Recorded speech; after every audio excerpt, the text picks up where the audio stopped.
arrival statistics to try and work out what net overseas migration is going to be. They, went after 2GB, the Daily Mail, a bunch of news outlets that ran with this number. The funny thing is, though, put it up on the screen here, if you go to the ABS's own website and things they've put out in the past, they say that monthly arrivals data is a leading indicator of where migration is going, and it is ticking back up under this government. And of course, the reason why is obvious. They want to create more Labour voters. It was all about the Tony Burke citizenship factory back before the election. And you had Ko Samaras, the Redbridge pollster.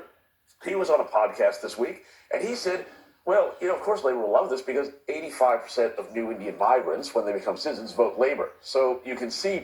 And that population is nearing a million. And what they're trying to do is stack out the suburbs with migrants who will vote Labour forever. Well, I don't think enough has been made of that comment. Now, if it is accurate, and Kosamaris is a pollster, a Labour-aligned pollster, so you would hope he knows what he's talking about. Communism is to pitch the young against the old. It's disgusting, and we're just really at the beginning of this. We've got 3 years of hardcore communism. Let's talk about what happened in Queensland, Rita, which was fantastic. The Liberal National Party, we've got Matt Canavan coming on very shortly on the show. You don't want to miss that. The Liberal National Party in Queensland, yet a collectivist manifesto designed around an ideology designed to punish people and business and capitalism in order to push a communist globalist creed. That's what it is. The LNP must abolish it, Rita.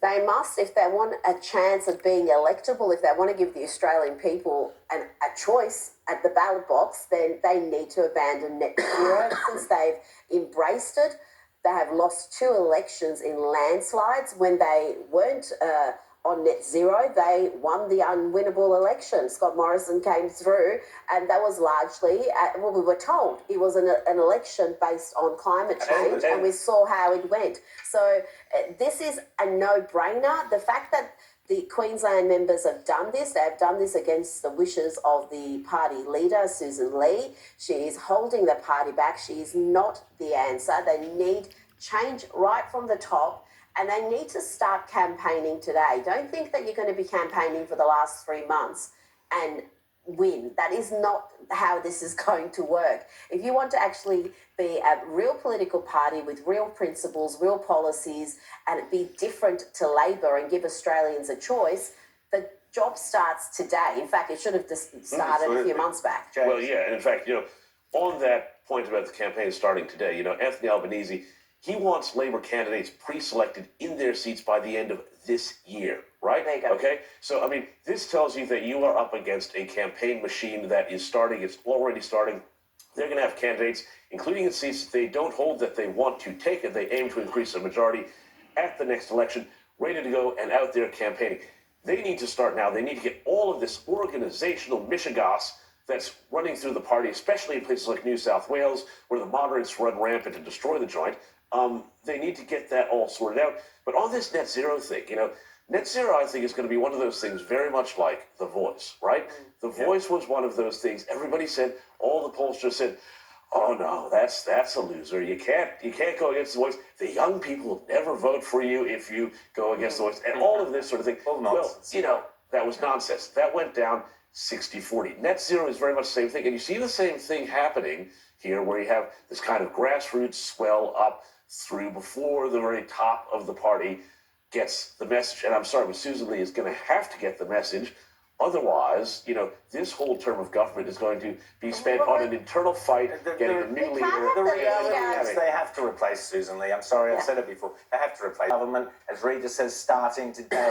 This bunch of radical communists, even the rest of the world is laughing now at the Albanese government. We need a very strong, determined coalition, opposition. They don't have many seats in Parliament, so they've got to be strong in their conviction, they've got to be strong in their ideas, they've got to be strong in their focus, they've got to slam this government down. This bunch of communists have to be destroyed and brought down, and we need a new government that puts individuality and aspiration back at the heart, and capitalism back at the heart of this government. We need a new leader of the coalition tomorrow.